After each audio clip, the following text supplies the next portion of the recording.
that at certain times of the year, based upon our orbit around the Sun and our alignment with the Moon and other planets in the solar system, creates windows of opportunity by which the power that he used to do the miraculous was easier to access and utilize.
Okay guys, well this is pretty cool actually. What we're looking at here is a picture of the heat signatures on two of Saturn's moons, Mimas and Tethys. And I really love this photo because it shows me a very unusual geometric shape here. We can quite clearly see that this looks like a part of a triangle. Now, unfortunately, the article in regards to this appears on space.com, which is connected to NASA, and the best they can do is try and tell us that this looks like Pac-Man. In fact, they have mentioned Pac-Man about 20 times throughout this article. Not once do they mention it looks like a triangle, or at the very least, the top of a triangle, or the top of a pyramid. Not once do they mention that it looks like a very unusual geometric shape with very straight lines. They just continually tell us that it looks like Pac-Man.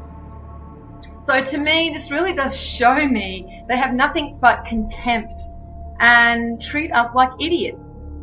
Now, interestingly, the first heat signature here was discovered in 2010, and then they discovered this one in 2011. Now, it goes on to say at the end of the article that the surface oddity was first sighted by NASA's Voyager spacecraft in 1980. But they don't say if it looked like this, they just say that it was an oddity. They don't say if it's changed since when they first saw this in 1980. They don't tell us whether this heat signature has been experiencing a lot of differences during the times that they have first actually seen this. So, you know, once again, we don't get very much information from NASA at all, but really we shouldn't expect anything, you know, more from NASA. They are the mouthpiece of these government agencies. But anyway, I thought it was very interesting, this shape, because as soon as I saw this shape, I actually didn't see Pac-Man. What I saw was what I've been seeing on the Sun, these triangles. So I find it really interesting that this geometry seems to keep turning up again and again. And, you know, we also see that at one of Saturn's poles, there's a hexagram. So once again, we see this very unusual geometry with Saturn. So you think that that would actually rate a mention with NASA? Obviously it doesn't. Now I just wanted to show you this really unusual correspondence to one of Saturn's moons,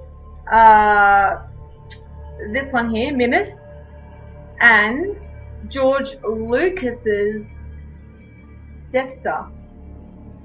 And the reason that I find this really interesting is, one, they do mention it in the article, but two, now that we're starting to see that there is a definite connection between people that are very creative and their ability to tap into universal consciousness, I think we should start paying attention to a lot more of these very creative types of people and what they were relaying to us.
So if you get in a big pile of crystal quartz type rock outcropping, and you sit there and there's a big electrical event going on inside the earth, the rocks will act like speakers and you'll hear the sounds. It's got to be quiet, real quiet, but you can hear them. Wow. Certain rocks you hear. They change their shape depending upon the electric field they're in. You put electrostatic field on a rock, it changes its shape. If you change its shape, it produces an electrostatic field.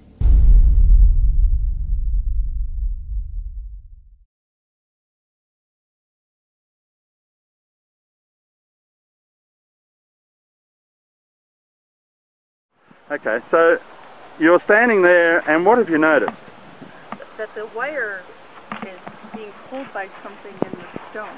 By something in the stone. Yeah. And we've looked up here, and we've actually found a mark in the stone of a fairly sizable bolt. Yeah. Isn't Big it? bolt. A Yeah. big bolt. And this is right on the crescent moon of Eds. Right in the centre of it, and right below this chair, which is where the first abnormality of this rod was taking place. We also found a very strong pull to just about 8 feet from that post in alignment with those, what would you, condominiums, some description? Apartments. And just around the corner here, what did we find when you ran the wire again? We came around the side where the pool is and the north compass. We aligned it to the north compass, didn't we? Yes. And, oh, by the way, it's Peter from Atmospheric Ionisation. And what else did we find here? We aligned it and we actually found a hole. Yes. And somebody's left a Valentine's love message in there, which is absolutely fantastic. And this is right underneath, on the outside wall of this triangular cube space. And it aligned it directly to this centre hole. Is that correct? Yes. Tell me again, what did it do? It lined up with the hole. Did it? Yes. It really pulls itself towards that centre hole. Okay. And then we walked around the perimeter, didn't we? Yeah. We took off across and followed the wire. the wire's doing all sorts of weird and wonderful stuff, isn't it? Yes. And how did you know to start doing this? You can feel it, and it pulls my hand when it does that, and it also points in certain directions. Right, okay. So you just follow and walk the direction? Yes. Okay, let's go. See what happens when we walk this way. Let me just come out to the top.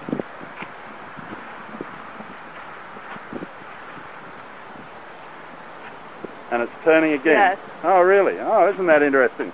Same location. Let's keep going. Right the way around. It hasn't straightened up yet. No, it's still pointing back towards that. Is it? So it's a very strong pull? Yes. Okay, so now it's letting itself go. Is that correct? Yes. Okay. It's not... And it's now aligning itself.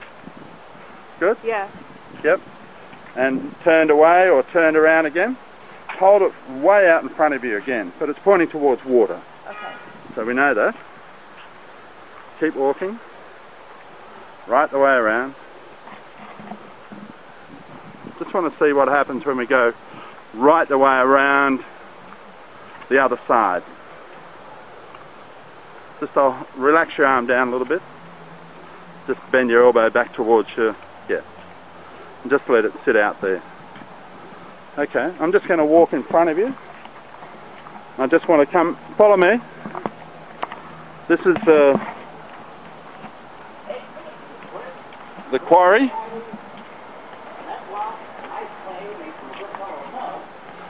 I just want to see you walk right up past this place here. And just follow the wire. Did it push away? It did just displace it. Oh. It is. Okay, Yeah. just go back and follow the wire.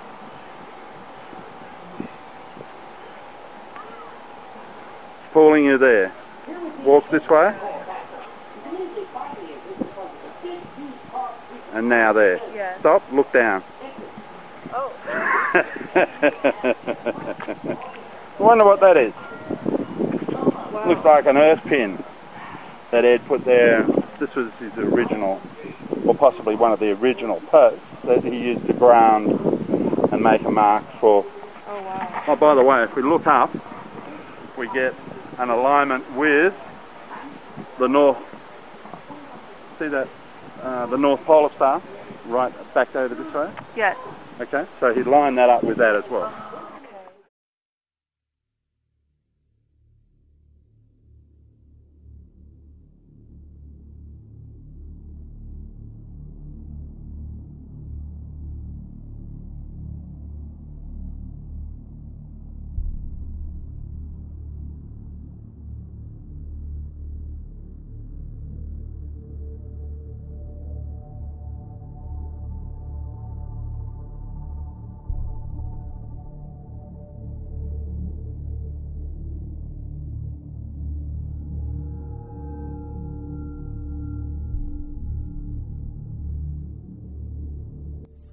Is the sun actually, do you believe, combusting in on itself? It's not burning anything. There's no fusion in the sun. That's well understood.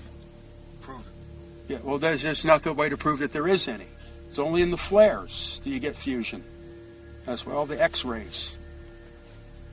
The flares, the arcs, and the X-rays, and the microwaves, and whatever result of fusion in the arcs. There's no fusion in the sun. They don't know how the sun works. Why do you, what's special, how does the sun make light? It's a transformer. Transforms from some other dimension. It's not burning anything. It doesn't have to. It's a converter. Of what? I don't know. Nobody knows. But that's what it does. That's the only thing it can do, because that's how everything works. It's transforming from another dimension? Yeah, you could say it's taking energy from another dimension, counter space.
can't go back, can I?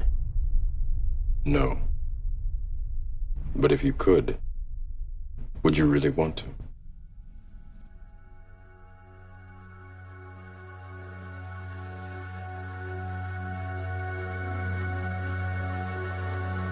I didn't say it would be easy. I just said it would be the truth. You ever have that feeling where you're not sure if you're awake or still dreaming? I know exactly what you mean. You have the look of a man who accepts what he sees because he is expecting to wake up. Ironically, this is not far from the truth.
I do get knuckleheads on here that watch one video, and because they don't get it, then they they've got all the answers. You don't just get all the answers. I bet I don't even know 1/100% of what's going on. I know that there's one major thing involved, and that's that thing that's called Saturn. This is one of the biggest lies that comes out of the Bible, because it's not a lie if you understand what it is, but it's a lie the way it was taught to you. You're told, for those of you that are churchgoers, and for you of those who aren't, you'll know what the word is. Sin, S-I-N. The word sin is supposed to mean that you're bad, and that because you're sinful, God can't have anything to do with you. You know, well, the word God refers to the planet Saturn. It does not refer to the Creator, who stands above the one that men have called God, which is the planet Saturn. The word sin comes from it's from physics. It's used in quantum physics. What is quantum physics? Quantum physics has a very old, ancient name, and that name is Kabbalah. I'm a theoretical physicist, and I like to say that I walk in the footsteps of giants like Albert Einstein and Niels Bohr. I'm not a philosopher. However, I am rather dazzled by the fact that many of the basic mysteries that we find in string theory and the theory of everything seem to be mirrored in the Zohar and in the Kabbalah. As a scholar, the most amazing thing of all is the degree to which modern astrophysics sounds like a Kabbalistic text. Albert Einstein, when he was creating the atomic bomb or writing up the theory for it to work, used Kabbalah. Came up with E equals MC squared. You got what? Five symbols that equal volumes of information. These are lies that have been perpetuated. People do not understand that the Old Testament is written in code. And I'm not talking about this bullshit Da Vinci Code crap. I'm talking about actual code as in, high-level physics. Okay? The word sin, S-I-N, comes from the word sine, S-I-N-E. If you look at that, this is a sine wave. Yeah? It's a sine wave. The straight line that you're seeing, that's called linear time. That's going from your birth to your death, okay? The wavy line, that's a sine wave, okay? That's a sine wave. Bear with me. The word sine in physics is abbreviated as sin, okay? Now, there is another wave, it's going to be in blue, that runs along the same line as time, okay? And what that is it goes like this. This one is called a cosine wave, as in cosigner. That's right where that comes from. That's a cosine because it rides the back. It's so tight to the other wave, it's called a cosine wave. Now, you see, you have red and blue, and they both are interacting with time.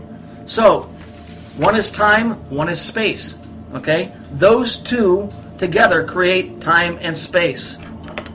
Red and blue, which represents the planet Saturn.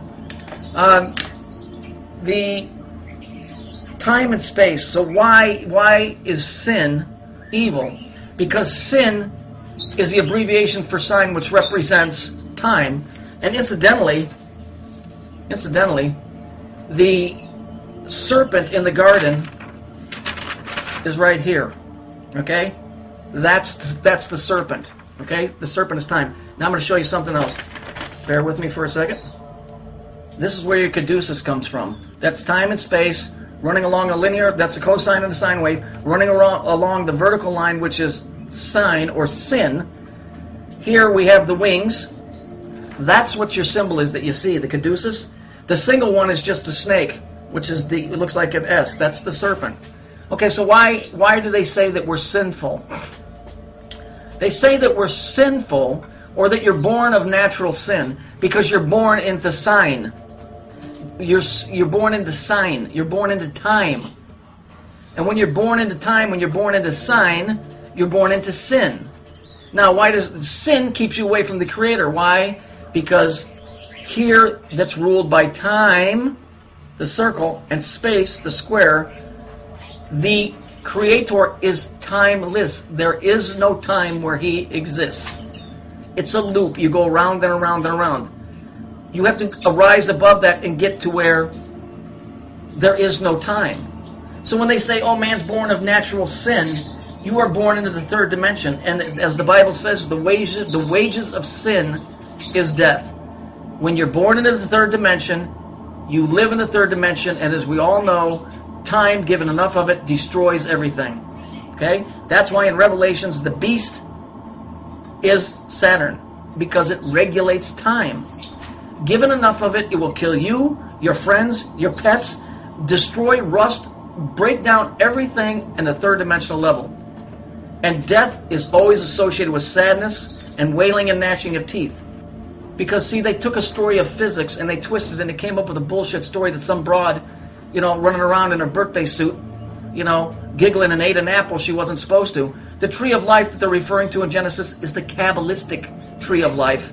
First of all, the Old Testament was never supposed to be in your possession.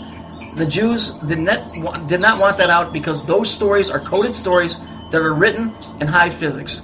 All the Old Testament is stories about reflections, light waves, atomic weights, dates, what else? Vibrations, mathematical codes that are what that thing up in the sky creates, that makes the reality that we live in. Okay, let's watch the graph here. You see how it goes round and round? You see the green? Okay, you see that's the serpent that's in the Garden of Eden. Okay, you see it? You see how that's sine wave? See that? Okay, you see how that works? Okay, now we're going to move on. I want you to look. I want you to look at the equation, and this is going to explain to you why I know that this is bullshit out of the Bible. What they're talking about. The Bible is not bullshit, but the way that they crafted the story and made you think of something else is. And on top of that, when you're trying to explain physics to a guy, you know, that doesn't understand physics, you have to use other means, and that's why they use the story of the Garden of Eden. So let's look. Look at the way it's written. Okay, there's 3 axis points there. All right, which is what creates the cube. All right, but let's look at it. This is interesting. Why am I going to go? Why am I going to go to hell when I die? Look what's in parentheses. Cause I sin. You see, they just crafted a story from physics, and they did that because back in the old days, like I said, in order to get the message across to somebody, you put it in a story form. Okay? This is what this is all about. There's no doubt in my mind. Just, okay, here we have a woman with an hourglass. Yeah? Okay? She's got her arm resting on a skull, which represents death. The thing that's above her head is called Oribus. It's a snake biting its tail. Okay? That represents Saturn. Okay? All halos that you see represent Saturn. All circles, the earrings that you wear, women, those earrings are a representation of time, and it comes out of Babylonia. It represents Saturn. Same thing with your wedding ring. This is obviously a picture from a society called the Rosicrucians, which is, I guess they're kind of like Masons. That's why she's holding a rose. But the hourglass and the Oribus above her head, so this is basically telling you that Eve, okay, the story of Adam and Eve, it was time. That was time. It wasn't a serpent as in a snake. It was a serpent as far as time, a sine wave. Okay? All right. You see it go around and around? You see the red colors? Red, yellow, blue, green? That's a time cube. But if we look at it, look how it's split into 4 sections. The circle is, right? Okay. Let's see where we've seen that before. There you go. There it is. You see it's on top of a church. It represents time and space. It has nothing to do with Jesus Christ. It has nothing to do with saving your soul. It has everything to do with a business. The 503, it's a government code. Churches don't pay taxes because it's nothing more than a government installation. And pretty much that's all that I really wanted to show you guys today.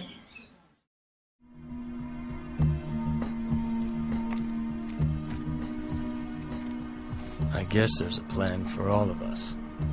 I had to die. Twice. Just to figure that out. Like the book says, he works his work in mysterious ways. Some people like it. Some people don't.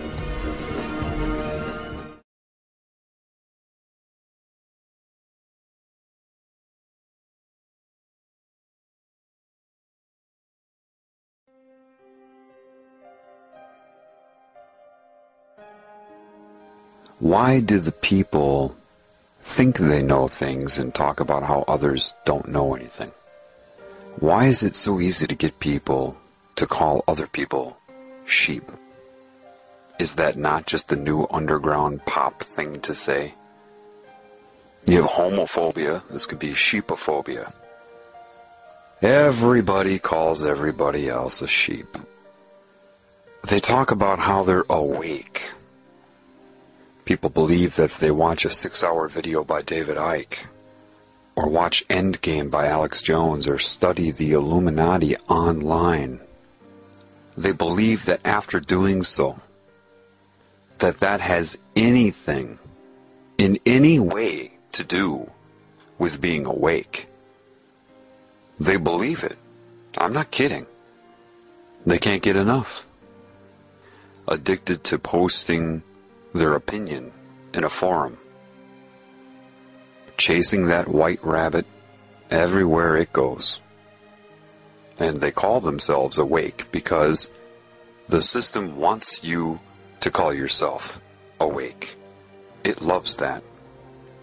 Cockiness, arrogance, and hating other people.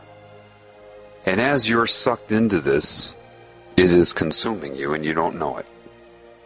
You don't even realize it. You just prefer to be able to call people sheep. Perhaps subconsciously you resent that you were called a sheep. You want to be able to say it too. The naivety with that is that you don't know anything that they know. And they know you don't know it. You're not hurting their feelings. You're making them laugh at you.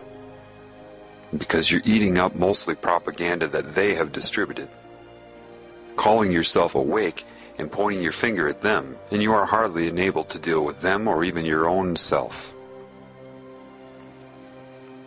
John, tell me why. John, give me. John, tell me another answer, please. And can you answer this question for me? And what's your opinion on that? You owe me a response. I owe you a response? How much am I getting paid to do this? Oh, that's right. Nothing. I couldn't even count the number of people that have declared being awake to me. Couldn't do it. People are very easily controlled. All they have to do is create a new subcategory of personalities. Right now you have the jocks, you have the rednecks, you have the goth, you have the preppies, you have the business people and the whatever. Now they have the awake people. The reason nobody knows anything can only be explained to you by a metaphor, of course. In this realm, you can only use metaphor. Think of the difference between a broadband connection and a 56K connection. Now, there are people that know what is occurring in this reality. Many of them joined secret societies. So it's not that they have knowledge, it's just that they have acquired information. They went in reverse. You see, true knowledge is true knowledge. Those with understanding understand what I just said, those without don't. It's pre-symbol. A symbol is no different than any expression, a song, a picture, a sound, a look, a touch. A symbol should be the result of knowledge. The understanding, the awareness, and then you have the symbol surface. Having somebody learn symbols and then distributing a very strategically limited amount of meaning to that person does not give them knowledge. They perceive that they're getting knowledge. For example, I could say the word gum to some bubblegum popping dizzy-minded cheerleader, and the only meaning that she may come up with when she hears that word is chewing gum. I could say the same word gum to somebody else and they may think chewing gum, but they could also think a gum tree or the gums around your teeth. Could say it to another person, they'll think chewing gum, a gum tree, gums around your teeth, but maybe they're thinking even deeper. Maybe they have a deeper understanding. Metaphorical comparison to other things. Gummy substances used in construction. Maybe molecular assessment. I only used one word, a phonetic symbol, written if you're looking at it. The meaning transferred by using that symbol is directly dependent upon who is receiving the information. If it's the cheerleader, she's only going to get a very limited amount of understanding, just enough to communicate.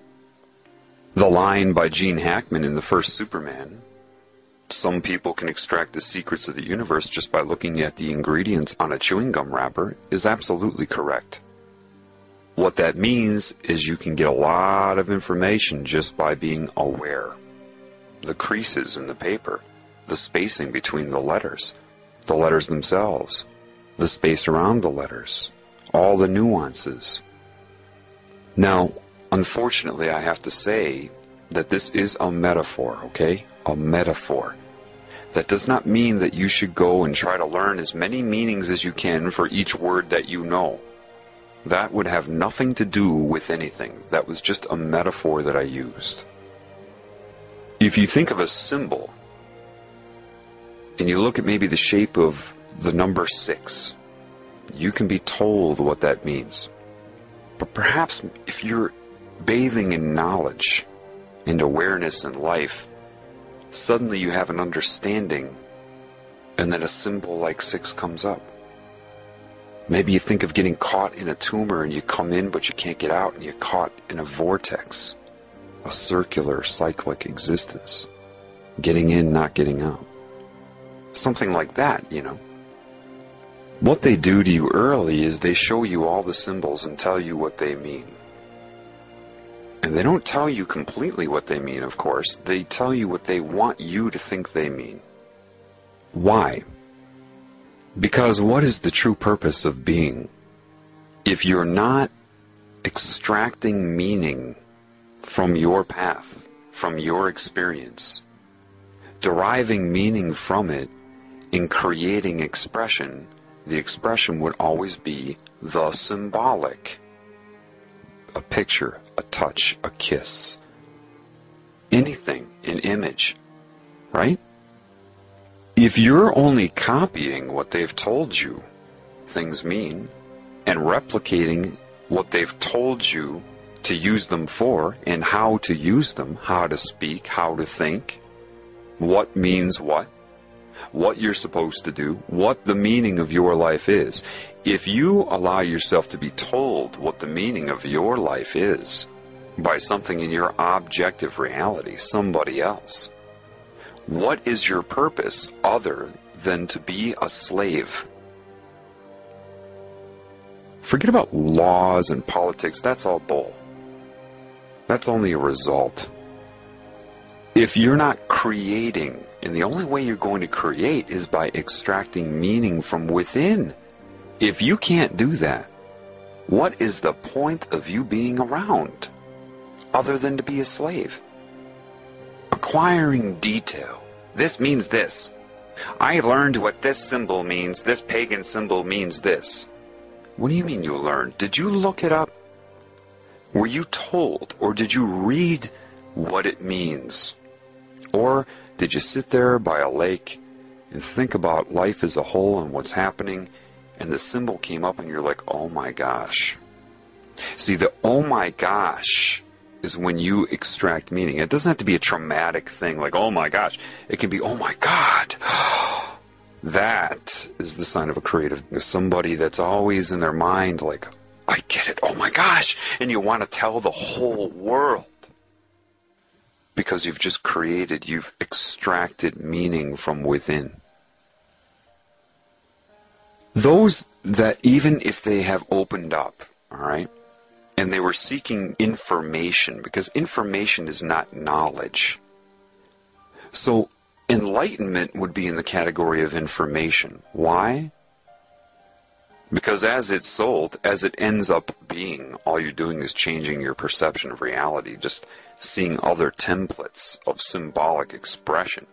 There are no answers there if you're depending upon anything you experience to give you those answers. So in truth, if you have the meaning inside and you come up with symbols and you see them in your objective reality, maybe somebody else came up with it too, you have an understanding, an immediate understanding. Sometimes that can be faked or replicated.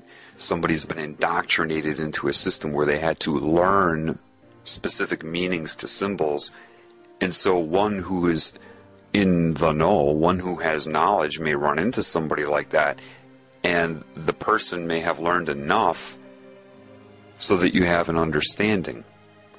But the person that learned it will still look at you, if you came from within to know, in a way that they're curious. How do you know? Because you seem to have a different, a fuller understanding of it, a non-polarized understanding of it. They learn a few specific ways to talk about it and what it means, but you can talk about it endlessly with different metaphors. What's the difference?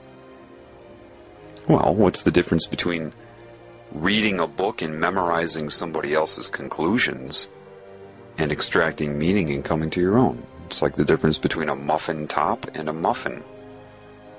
They've got you all eating up muffin tops, but you don't have the knowledge underneath. Is that a permanent thing? Absolutely not. The reason you don't know anything is because many people that do have knowledge, even if they wanted to tell you, it's like they are on a broadband connection and you're on 56K. There is so much information, and unfortunately, as it is right now, the general population has no idea. They look at a symbol, maybe they're taught a symbol. Either they really don't have any understanding of it, or it's a very limited understanding. If you have knowledge inside of you, you could sit there and talk about that one symbol all day. There's more than one meaning attached to symbols. Like I told you, a deer in the woods can mean more than one thing by stomping their hoof. If you seek the symbol, the muffin top, you will never have the whole muffin. And this is what people do when they try to seek videos and books and all. They're looking for muffin tops. They're looking for the end result. Therefore, you are dependent upon the meaning that is given to you. So somebody in the know, if they're talking to somebody that isn't in the know, it can be very difficult. Why? Well, a very naive thing to say, or if somebody's trying to manipulate you, control your mind, they'll say this: the truth is an easy thing to say. And anybody who speaks for a long time to you, they're trying to manipulate you. Now, that's a very naive thing to say. Yes, somebody who depends upon a lot of words, really trying to control what you're thinking, could very well be trying to manipulate you. But if you depend upon length of speech, and that's where your perception lies, you wouldn't be able to tell anyway. If someone's trying to manipulate you, you should pick up on that within seconds, regardless of what they're saying. The truth is something easy to say. If one person in the know is speaking to another person in the know, in other words, you've both reached the same conclusions and you know it. You know when other people know. You just do. That's why they don't say anything other than that. You know when other people know. And you say, well, that's ambiguous. No, it's ambiguous to you. But that is a symbol. To say that sentence, you know when other people know, that is a symbol. And those who have come to the conclusion on their own understand the full meaning of that. Those who may have heard that from some philosopher, and they were told that that philosopher was brilliant, so they decided to dwell upon things the philosopher said. If a philosopher says to you, you just know when other people know, well, you trust that philosopher because everybody has given them a 5-star rating. So you think, well, that must mean something, so I'm going to sit around and think about it. You can't sit around and think about that. That is a result of so many experiences. So, if I say you just know when other people know, you don't have to sit around and assess and calculate in your mind and think of behavioral patterns, or they said this and they said that. I'm going to put 2 and 2 together and formulate an assessment of them and what their intentions are. If you were doing that, that is robotic. It's nothing against you. If I were against you, I wouldn't be trying to help. It's the conclusion that matters. if you reach it on your own, because a conclusion is a symbol. It is a symbolic representation, the quote, the conclusion, that has so much attached to it. All of your experiences that tie into the conclusion. How do you extract meaning? Well, perhaps you have an experience. It could be a social experience, it could be anything. And that experience is finished, and that means nothing to you. Then you have another experience, and you see that it's different, but there's something similar to that other experience.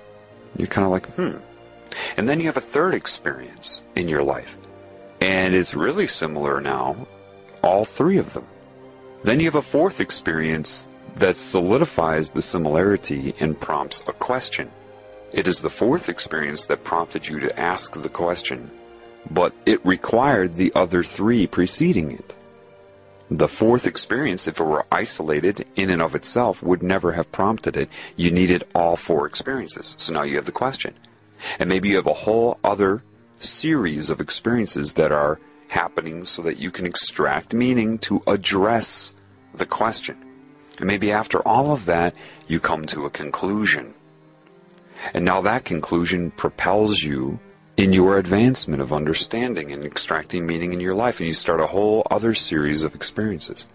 And that's just one facet of your life, and maybe simultaneously you have 30 other paths going like that, like I just explained. And maybe all 30 of them come to one peak of a conclusion, and you need it.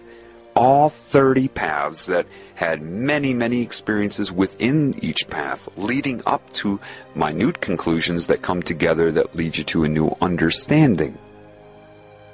That takes time, it takes attentiveness, and the desire to have meaning, to have purpose. And now that one new understanding could be one of thousands that eventually tie in, and you don't even know it, right? Until you reach the oh my gosh. And all of these things come from within. Your ability to make use of pattern recognition, to see how things are always and never the same. What do they have in common? Did you get out there and experience people of different cultures? Were you too busy trying to project your culture onto them and see what they would say? Or were you trying to figure out what you had in common? I did that my whole life. In the moment of doing it, I didn't really necessarily know why I was motivated to do it. My spirit did, but my conscious mind didn't. Your spirit will lay breadcrumbs for you throughout your entire life or path. So if you come to an understanding, and then several understandings, and you know how much is involved with it, you can tell other people the details of your path, but that isn't their path. And if they try to memorize the details of your path, they're pulled off of their path. This is why I have been really careful not to give too much information about my path. People always ask me, tell me how this all began. And the details of my path are irrelevant. The understanding is the important thing. The conclusions I reach. And I can share conclusions with you to motivate you. But I can't have you memorize my conclusion. So I have to have a delicate balance of rhetoric with the information. And the information is not volumes of information. It's enough to make my point clear. It's enough to show you that I've learned. But I don't want you to memorize the details of my life. One who really cares for you will be attentive to that.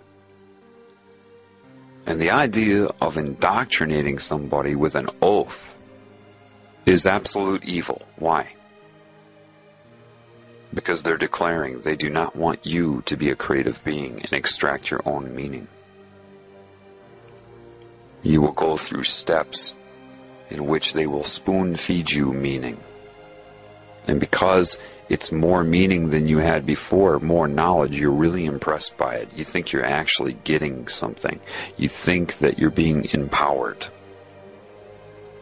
When they know that by keeping you from being able to extract meaning on your own, they've got complete control over you. They have pulled you off of your path. But if they did that successfully, you would never even have thought of that now, would you? Because you won't extract your own meaning, you see? Nevertheless, somebody with a lot of knowledge, if they're on a broadband connection and they're speaking to somebody in a 56K connection, it's anything but easy to tell the truth. Like I said before, one in the know can say the truth very easily to another in the know. If one in the know is speaking to an individual that is not in the know, saying the truth is anything but easy. Why? Because of what you know of the enormous gaps that they have. That you cannot just say the truth because they'll understand the words with the limited understanding they have in their concept building by society. But they would need to go through so much. And you know that they don't believe that. Telling them that makes no sense to them. They say, the truth is simple, you should be able to give me a simple answer. And then what happens is the people that have knowledge get very frustrated.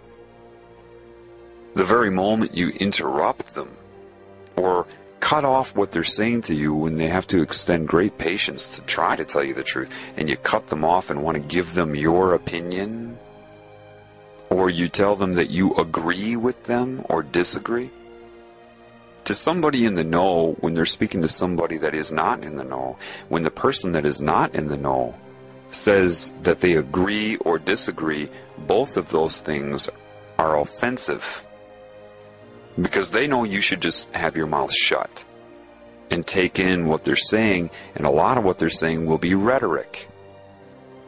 But I talk to people like this all the time. They completely ignore the rhetoric. I'll use rhetoric. That if they had wisdom, they would understand at least, okay, there's something with this. And they blow it off. They go, yeah, but anyway, and then I blow them off. And they have no idea why I blew them off. Or people will just bombard me with questions. Questions that are what you call loaded. Anybody in the know would say that's a loaded question. Because you lack so much just in the fact that you're asking those questions shows how much you don't know. And you ask them in a very naive way. It's not your fault, but you expect a simple answer. People will go up to somebody with knowledge that has required an entire lifetime of attentive awareness to their experiences, detailed and disciplined effort to extract meaning from your life, and they ask you a simple question and expect somehow that you are going to be able to transfer a lifetime of understanding in 2 or 3 paragraphs. They truly do. They do expect that, otherwise they wouldn't ask the question. So you have this huge gap between those who are in the know and those who are not in the know. Those who are not in the know do not know they're not in the know because of how they have been taught to think. They have been incorrectly instructed in their thinking process itself. They have been taught to look outside of themselves for answers. They have been misinformed about what answers are because they've spent their whole life having the meaning spoon-fed to them. They think that's how it works. So you ask a question and somebody can spoon-feed you the answer. And because you lack any meaning or an understanding, you don't understand why that answer is wrong, limited, or even misleading you. You can't. Based upon that, based upon how you've been instructed to think. So a lot of people that have knowledge, when they interact with the average person, they get very, very frustrated. Very. They'll just look at you. All they can do is look at you because they can't say anything to you. You would not be able to extract meaning from what they say. They said gum all you would do is hear chewing gum. And they're thinking 500 different meanings to gum, all leading up to a point of conclusion. If you lack that, it's a waste of time to tell you anything. This is why, when you hear someone tell you that you cannot be told the truth, this is why. So they'll look at you and they'll have that look. And those in the know understand that look. It's a look that says, you know so little. You know absolutely nothing and don't know it. To tell you what I know, I would need 500 mouths and have to be able to speak 500 different sentences simultaneously, all at the same time, to express what I know, and you would have to be able to interpret 500 simultaneous sentences flowing at you at once. That's what that look says. And the look also says you don't even know that. And if I told you that, you would call me arrogant because you've been trained to call people arrogant. You don't even know what that means. So they'll just sit there and shake their head at you. They shake their head from side to side because they're paralyzed. It's the questions you ask, the way that you ask the questions, and what you do if they actually try to answer them. How long does it take before you cut them off, roll your eyes, or get distracted by something that occurs in the room, like a cat being distracted by bright and shiny objects? And if they're trying to tell you something, and maybe your cell phone will ring and you'll tell the person trying to give you truth to hang on, Shelley has to talk about her boyfriend. Okay, hey, you're not going to get the truth. You're nowhere near prepared to even comprehend anything that is true. And then you say, come on, just tell me. You can't be told. Well, that doesn't make sense. All you have to do is tell me. You can't be told. Not in your current state. You need a lot of work. And you don't understand why you need a lot of work. That's what it comes down to. Now, nothing is 100%. Am I saying that every Freemason has been spoon-fed? No, there's a lot of intuitive people that probably joined that. But they were naive enough to be sucked in. But some of these people may want to tell the world things. Maybe they thought, you know, this isn't fair. I gotta tell them what's going on. And they tried. Maybe they tried with a few people, but they got the rolling of the eyes. Or the person that they knew nothing, tried to debate them. They're so far out of the know that they can't even recognize truth when it's told to them. Do you know that the majority of the people that look up information on the Illuminati point their fingers at people in the Illuminati? If you actually sat down in a room with these people and were allowed to ask them questions and they had to be honest with you, if they told you the truth, you either wouldn't understand or you would roll your eyes, you would laugh at them. I know enough to know that. A problem with somebody in an organization like that is not only are they separated from you, they're separated from you because they cannot relate to you. Because what you think is not what they think is. That's first and foremost, and that's by design, by that which sucked them into it.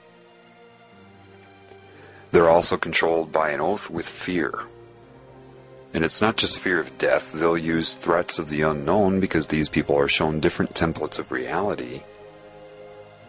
And they say, we control that too. So if you do this, it's not over when you die. We'll get you here, here, and here. And they don't know any difference. They can't prove that that isn't happening, that won't happen. That's the fear of the unknown. When are you subjected to the fear of the unknown? When you look outside of yourself for meaning. My intent is not to point my finger at anybody or anything on any scale. People in these societies are sucked in, then they're blackmailed. Because even though they believe they have all of this knowledge, some of it is filtered in their mind by the consciousness that controls their minds. So they don't think about certain things. controlling of their mind to make them deviate in a way that society would want to pick up stones and throw them at them. Because society is corrupt too. That's why they're so judgmental. These people are scared of that type of persecution. I understand that. I'm not going to point my finger at them for being scared of it. Rather, I would like to go through it in some ways myself and show them that it's worth it.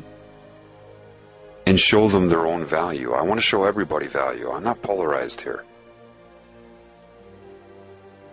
Because that's what's in my heart.